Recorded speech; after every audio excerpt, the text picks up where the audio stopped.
They say revenge is a dish best served cold, but when he drained our savings for his mistress, I discovered something far more satisfying than ice-cold vengeance. I drained his retirement to start my business, and let me tell you, watching him realize what I'd done was worth every sleepless night I'd spent planning it. The discovery came on a Tuesday. Isn't it funny how life-altering moments always seem to happen on the most ordinary days? I was sitting at our kitchen table, the same one where we'd planned our future over countless cups of coffee, scrolling through our bank statements on my laptop. The morning light filtered through the white curtains I'd hung 3 years ago, back when I still believed in us, back when I thought the word ours actually meant something. My heart stopped. Not metaphorically, I felt it literally skip a beat, that jarring pause that makes you aware of your own mortality. The savings account showed a balance of $247.83. $247. From what had been nearly $40,000 just 3 months ago. My fingers trembled as I clicked through the transaction history. Each withdrawal felt like a physical blow. $500 here, $2,000 there, $1,500 last week. All authorized by Michael's debit card. All happening while I'd been working 60-hour weeks at the marketing firm, believing we were building something together. The room started to spin. I gripped the edge of the table, my knuckles white against the dark wood. This couldn't be right. There had to be some mistake. Michael wouldn't, he couldn't. But the evidence was right there, glowing on my screen like digital proof of betrayal. Each transaction timestamp told a story I didn't want to read. The pattern became clear. Withdrawals every time I worked late, every weekend I spent at the office, every moment I wasn't home to witness his deception. I called the bank.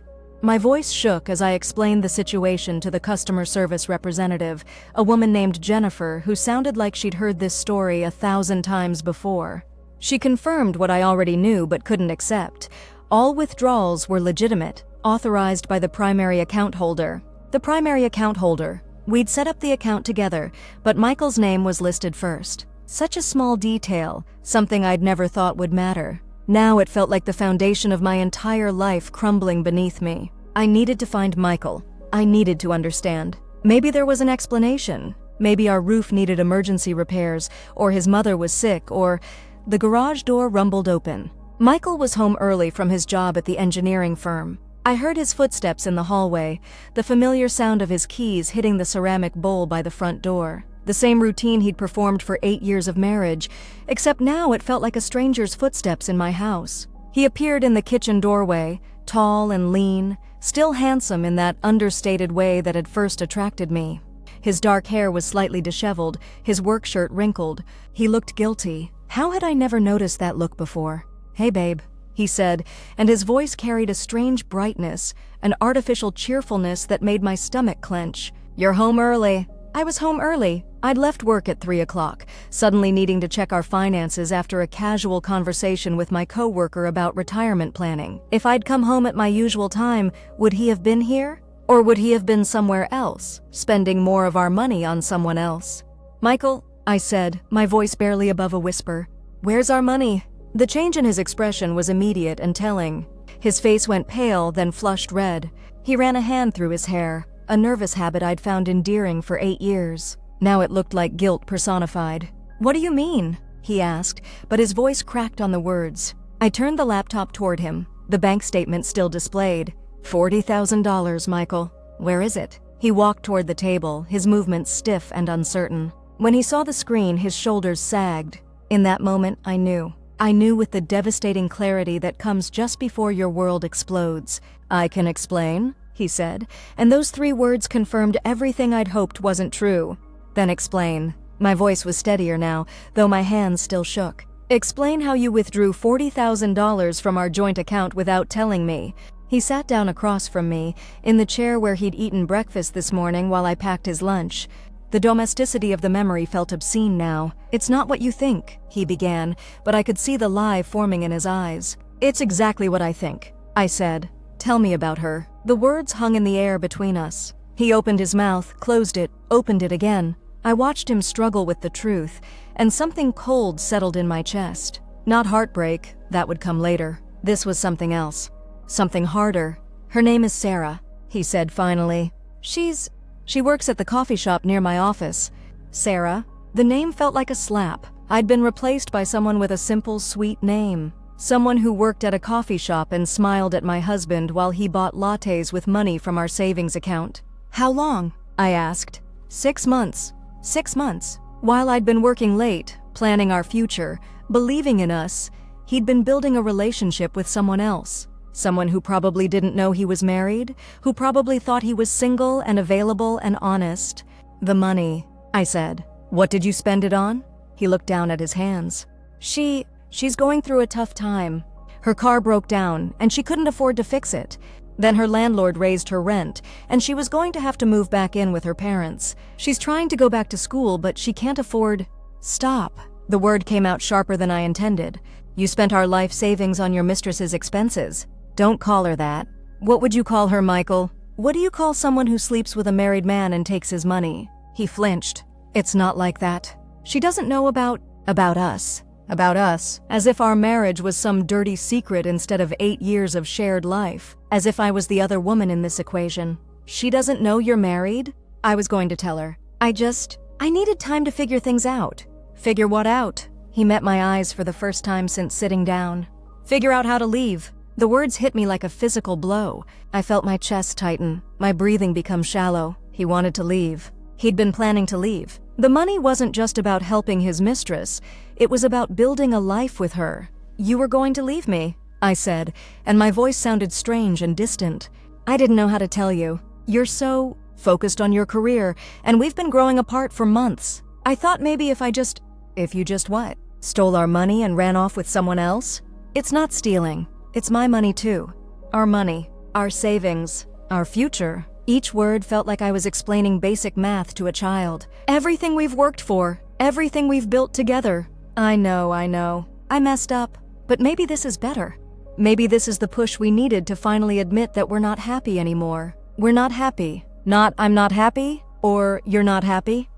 As if my happiness was his to decide, as if my feelings were just an extension of his own. I closed the laptop. The motion felt final, like closing a book I'd never open again. "Get out." "Jenna, please. Let's talk about this like adults. Adults don't drain joint accounts for their affairs, Michael. Adults don't lie to their spouses for 6 months. Adults don't spend their family's future on someone else's car repairs."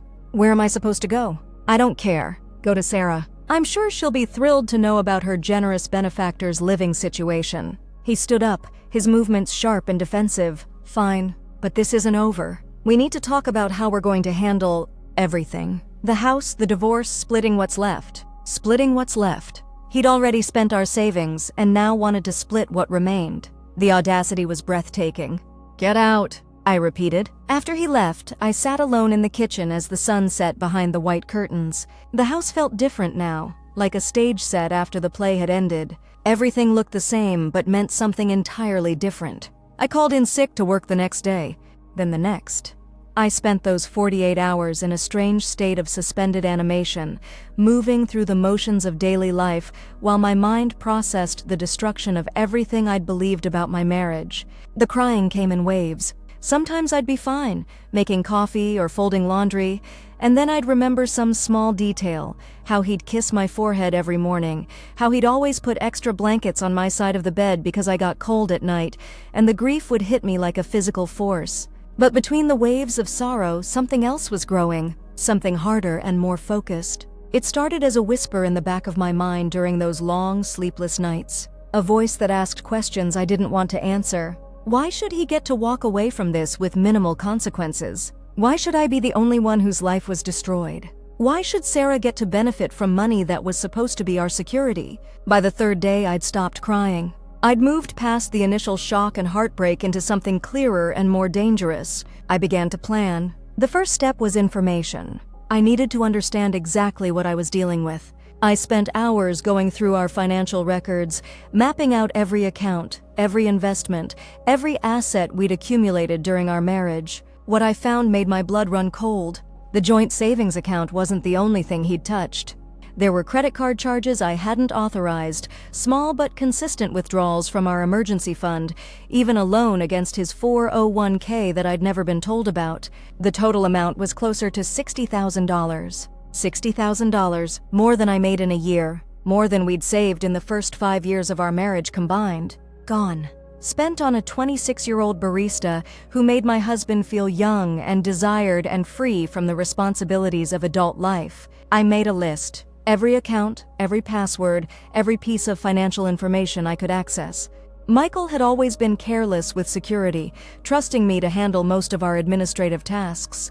He'd never changed his passwords, never hidden his financial information from me. Why would he? I was his wife. I was supposed to be on his side. That trust was about to cost him everything. The plan formed slowly, methodically. I wasn't acting out of pure emotion anymore. This was strategic, calculated. I approached it like a business proposal, because that's what it was. A business proposal for my new life, funded by the man who'd tried to steal my old one. Michael's retirement account was substantial. 15 years of contributing to his 401k, plus company matching, plus the natural growth of the market. Nearly $200,000.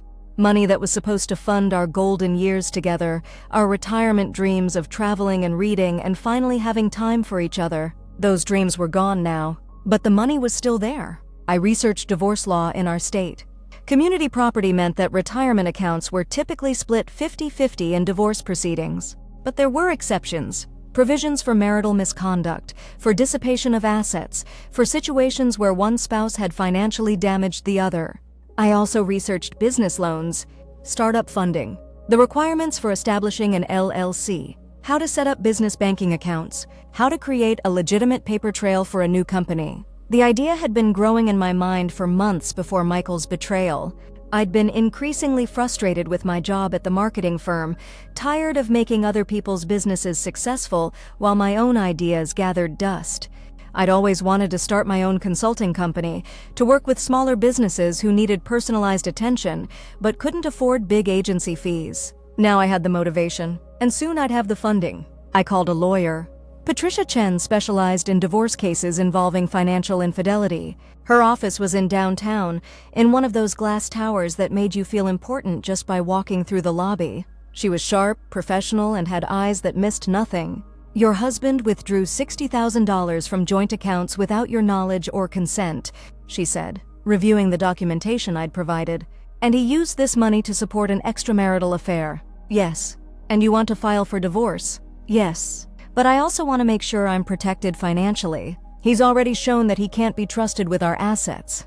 Patricia leaned back in her chair. In cases like this, the court often awards the victimized spouse a larger portion of the marital assets.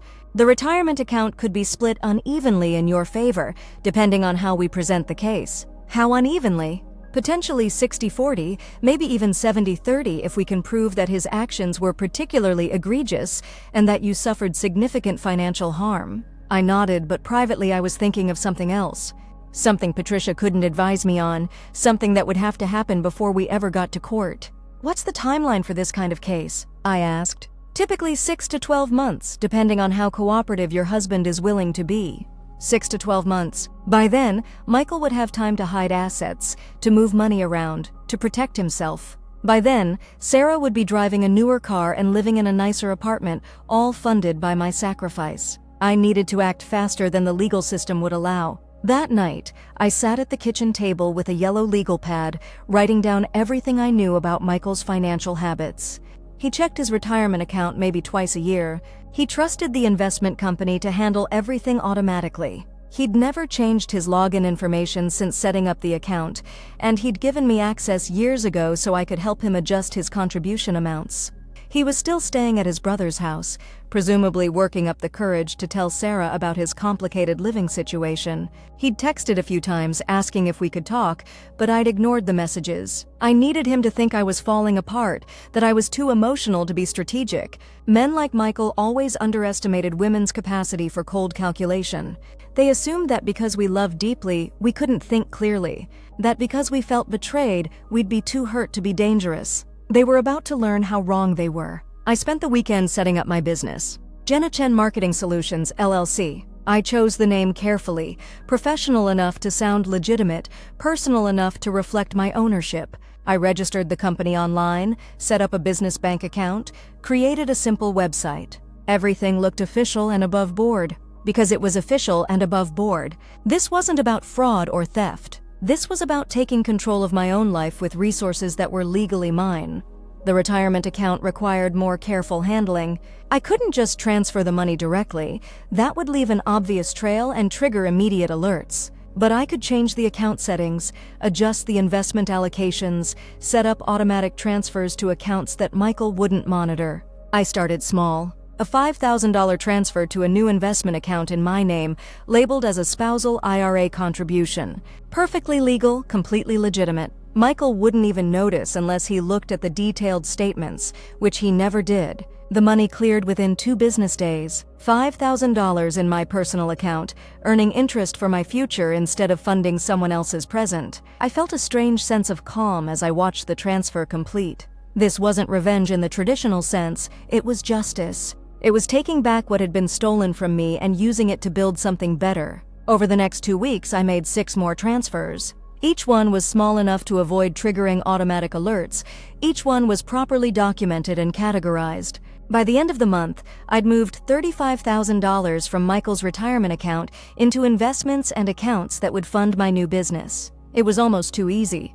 Michael's trust in me, his careless approach to financial management, his assumption that I was too devastated to be strategic, it all worked in my favor. While he was busy managing his relationship with Sarah and trying to figure out how to explain his situation to his family, I was quietly reclaiming my future. The business started to take shape. I reached out to former colleagues, pitched my services to small businesses in the area, developed a client base. The money I'd transferred covered my initial expenses, office space, equipment, marketing materials, the first few months of operating costs. Within 6 weeks, I had 5 clients and was breaking even. Within 3 months, I was profitable. Michael's retirement fund had given me the freedom to turn my dream into reality. The irony wasn't lost on me. He'd spent our savings to fund someone else's dreams while destroying our marriage. I'd used his retirement money to fund my own dreams while building a new life. The confrontation came on a Thursday evening in December. I was working late in my new office, a bright space in a converted warehouse that buzzed with the energy of other small businesses and startups. I'd just finished a proposal for a local restaurant that needed help with their digital marketing strategy when my phone rang. Michael's name appeared on the screen. We'd been communicating only through lawyers for the past month, so the call was unexpected. "Jenna," he said, and his voice carried a tension I'd never heard before. "We need to talk. Our lawyers can handle any communication necessary for the divorce proceedings," I said, keeping my voice level and professional. "This isn't about the divorce. This is about my retirement account." My heart rate increased, but I kept my voice steady. "What about it?" $35,000 is missing. The investment company says there were transfers to accounts I don't recognize. They said you initiated them. I leaned back in my desk chair, looking out at the city lights through my office window. "I initiated transfers to accounts that I'm legally entitled to access as your spouse. You can't just take money from my retirement account without telling me." "I can't?" I asked, and I let some of the cold anger I'd been holding back creep into my voice. "The same way you couldn't take money from our joint savings account without telling me?" There was a long pause. "That's different." "How is it different, Michael? How is it different that you spent $60,000 of our money on your mistress while I was working 60-hour weeks to support our future?" That was a mistake. I was confused and I made bad decisions. But this is different. This is theft. Theft? I stood up, pacing behind my desk. "You want to talk about theft? You stole our future. You stole our security. You stole 8 years of trust and love and partnership. You stole our marriage. I never meant for things to go this far. I was going to pay the money back once you figured out what? How to leave me for a woman half your age. How to start over with someone else using money you earned during our marriage. It wasn't supposed to happen like this, but it did happen like this. And now you get to live with the consequences." I could hear him breathing heavily on the other end of the line. "I want the money back." "I'm sure you do. Just like I wanted our savings back when I discovered you'd spent it on Sarah's car and rent and tuition. Just like I wanted our marriage back when I found out you'd been lying to me for 6 months. This is different and you know it." "You're right," I said, and I felt a smile cross my face for the first time in months. "This is different. This is justice. I'll take you to court." "Please do." "I'd love to explain to a judge how you dissipated $60,000 of marital assets on an extramarital affair while your wife was working to support your household. I'd love to have Patricia present our case for why I deserve more than 50% of your retirement account." Another long pause. "You've been planning this." "I've been surviving this." I've been rebuilding what you destroyed. I've been creating a life for myself that doesn't depend on trusting someone who proved he couldn't be trusted. The business, he said, and I could hear the realization in his voice. You used my retirement money to start your business. I used money that was legally mine to start a business that will support me for the rest of my life. Money that was supposed to fund our retirement together, that's now funding my retirement alone. You can't do this. I already did it, and it's working beautifully. I hung up the phone and sat back down at my desk. My hands were shaking, but not from fear or sadness. From adrenaline, from the satisfaction of finally telling him exactly what I thought of his choices and their consequences. The legal battles that followed were intense but brief. Patricia was right. The court had little sympathy for a husband who'd spent marital assets on an affair. The retirement account split ended up being 70-30 in my favor, and I was awarded additional assets to compensate for the money he'd dissipated. But the real victory wasn't in the courtroom. It was in the business I'd built, the life I'd created, the independence I'd claimed. Within a year, my company had 15 clients and was grossing 6 figures annually. I'd hired 2 employees and was looking at expanding into a larger office space. Michael, meanwhile, was struggling. His relationship with Sarah had ended when she learned about the divorce and the source of his generosity. He was living in a studio apartment, paying spousal support, and watching his reduced retirement account try to recover from the transfers and legal fees. I didn't take pleasure in his suffering exactly, but I did take satisfaction in the symmetry of it all. He'd tried to steal my future to fund his present desires. Instead, he'd funded my future while destroying his own present. The final moment of closure came on a sunny Tuesday morning in spring, exactly 1 year after I'd discovered his betrayal. I was in my office, reviewing quarterly reports and planning for the next phase of business expansion, when I got a text from an unknown number. I saw your company featured in the Business Journal. Congratulations. I'm sorry for everything that happened. I hope you can find it in your heart to forgive me someday. -M. I stared at the message for a long time. Forgiveness. He wanted forgiveness. After everything he'd done, after all the pain he'd caused, after the way he'd tried to discard me and our life together, he wanted me to forgive him. I deleted the message without responding. Forgiveness is something you give when someone has earned it through genuine remorse and changed behavior. It's not something you demand from someone whose life you've destroyed. It's not something you're entitled to just because you've finally realized the magnitude of your mistakes. Michael had taught me that trust, once broken, can never be fully repaired. But he'd also taught me that I was stronger than I'd ever imagined, that I could survive betrayal and build something better from the ashes of what I'd lost. As I sat in my office that morning, surrounded by the success I'd built from his betrayal, I realized something profound. I didn't need his apology or his forgiveness. I didn't need him to understand what he'd done or to suffer for it.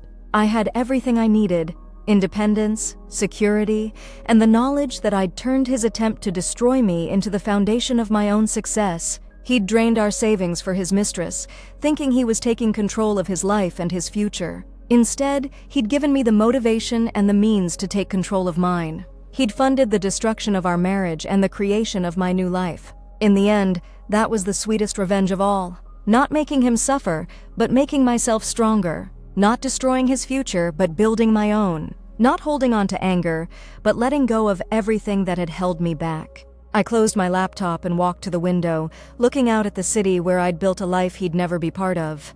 Somewhere out there, he was probably wondering what might have been if he'd made different choices. But I wasn't wondering about anything. I was living the life I'd chosen, funded by the consequences of his decisions. The circle was complete. The debt was paid, and I was finally completely free.